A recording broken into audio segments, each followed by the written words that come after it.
بحال کیا جائے. دیگر اس وقت ضرورت ہے تمام صحافیوں کے لیے رہائشی کالونیاں تحصیل سطح پر ڈسٹرکٹ سطح پر قائم ہونی چاہیے.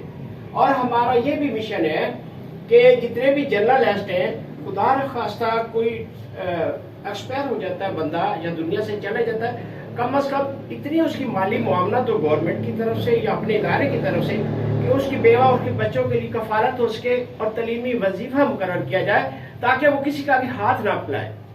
تو انشاءاللہ تعالی آج آپ نے جو ہماری عزت افزائی کی ہے، میں آپ سے وعدہ کرتا ہوں حق اور سچ پر آپ کا مکمل ساتھ دیں گے.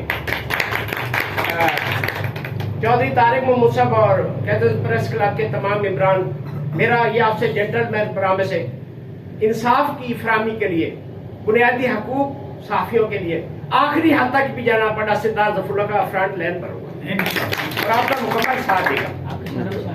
اور انشاءاللہ تعالیٰ آپ کے ساتھ کندھے کے ساتھ کندھا ملا کر ہم چلیں گے اور ایسی یونٹی دکھائیں گے. تمام پریس کلب والوں کو محسوس ہوگا کہ واقعی چودھری طارق محمود صاحب قائد اعظم پریس کلب ایک منفرد حیثیت رکھتا ہے اور تمام صحافیوں کا اور اہلیہ شہر کا ایک محافظ اور مقدس ادارہ ہے. شکریہ.